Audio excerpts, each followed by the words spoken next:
कुछ दिन पहले भारत के एक प्रतिष्ठित समाचार पत्र द्वारा उत्तर प्रदेश की राजधानी लखनऊ में एक बहुत बड़ा बिजनेस कॉन्क्लेव हुआ।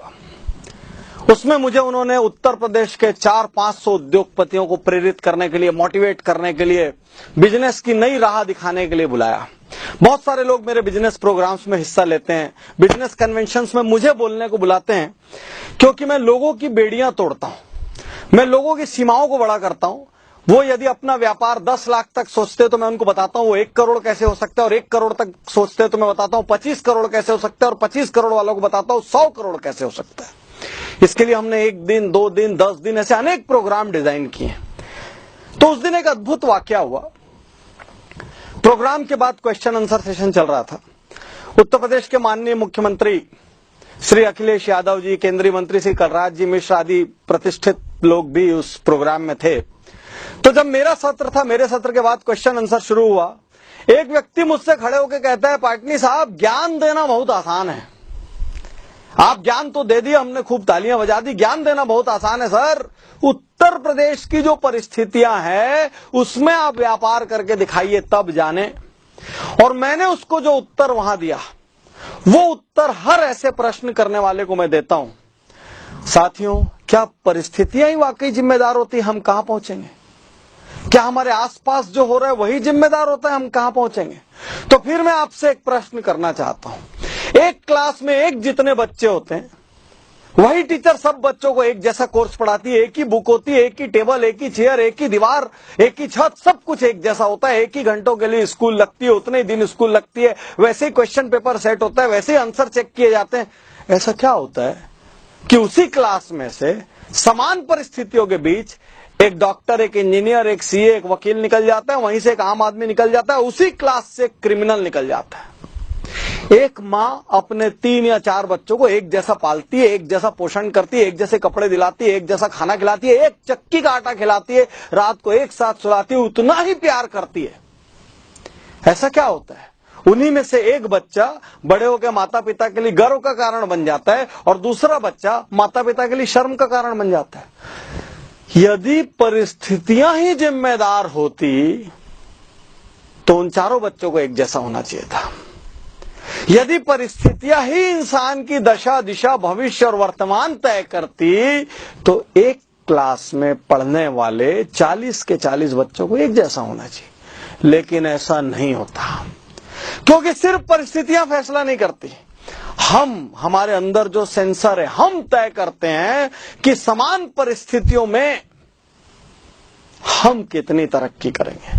तो मैं आज आप सब बिजनेस ओनर्स, कैरियर पर्सन से कहना चाहता हूं, परिस्थितियों का रोना रोना बंद करिए। हम छोटे शहर में, हम छोटे गांव में, हमारे यहाँ तो मार्केट नहीं है, हमारे यहाँ तो टैलेंटेड मैन पावर नहीं मिलता, हमारे यहाँ तो टेक्नोलॉजी की सुविधाएं नहीं है, हमारे यहाँ तो सरकार के नियम ऐसे हैं, हमारे यहाँ तो ये, हमारे वहां तो। किसने बोला आपको वहां व्यापार करिए? किसने बोला यदि एक कंपनी में इतनी प्रॉब्लम है तो आप उसी कंपनी में जॉब करिए? आप क्यों नहीं छोड़ के गए? ये निर्णय किसके पास था? व्यापार के लिए आपने शहर क्यों नहीं बदला? यदि आपको आपकी प्रोडक्ट रेंज में फ्यूचर में दम नहीं नजर आ रहा है तो आपने लाइन चेंज क्यों नहीं की?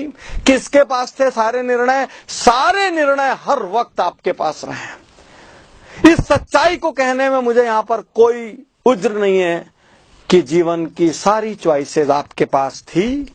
आज आप जो भी हैं, आप सिर्फ और सिर्फ अपनी चॉइसेस के बदौलत हैं, इसमें किसी का कोई योगदान नहीं है। दुनिया में मैक्सिमम लोगों को समस्याएं नजर आती है, सबको पता है। आप मेरे को बताओ, किस मोटे आदमी को नहीं पता कि पतले कैसे होते हैं? किसी भी मोटे से मोटे आदमी से पूछो, वो बोलेगा सुबह मॉर्निंग वॉक कीजिए, जिम जाइए, एक्सरसाइज करिए, खाने पे कंट्रोल करिए, ये करिए, वो करिए, थोड़ा योग करिए। जब सारी बात उसको मालूम है तो पतला क्यों नहीं होता? क्योंकि वो निर्णय नहीं लेता, वो बहाने बनाता है, वो परिस्थितियों पे दोष देता है। इसीलिए सैकड़ों बिजनेस ओनर इसलिए बड़े नहीं हो पा रहे क्योंकि वो परिस्थितियों पे दोष देते हैं। यदि आपको स्टाफ की समस्या है तो बेहतर स्टाफ लाइए, थोड़ी जेब ढीली करिए, बेहतर लोग लेकर आइए। यदि आपको शहर की समस्या है तो शहर बदलिए। यदि आपको आपका व्यापार लग रहा है बिल्कुल भी फ्यूचरिस्टिक नहीं तो व्यापार बदलिए। यदि आपको आपके पार्टनर के साथ काम करने में दिक्कत है तो पार्टनर बदलिए। यदि आपको अपनी बिजनेस प्रेमाइज समस्या ग्रस्त लग रही है, आपको लग रहा है मुझे किसी दूसरा सेटअप बनाना चाहिए, तो आप सेटअप बनाए। किसने रोका? और या तो फिर बड़े होने का सपना पालना बंद करिए।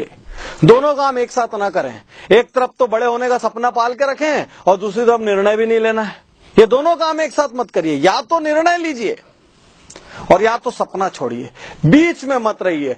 मैं भारत के हर बिजनेस ओनर से कहना चाहता हूं, हर कैरियर ओरिएंटेड आदमी से आज यहां कहना चाहता हूं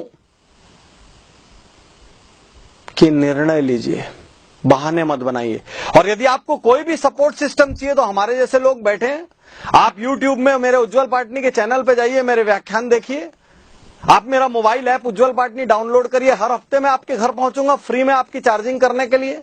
आप यदि वाकई में बड़ा होना चाहते हैं तो पूरे देश में हमारे ट्रेनिंग प्रोग्राम होते हैं और भी कई ट्रेनर्स के होते हैं। आप आइए, अटेंड करिए। हम आपकी बेड़ियां खोलेंगे, आपको धक्का लगाएंगे। हर इंसान को एक पुश की जरूरत है, हम है ना वो पुश। लेकिन आप घर से ही बाहर नहीं निकलेंगे तो आपकी कौन मदद करेगा। बहानेबाजी बंद करिए।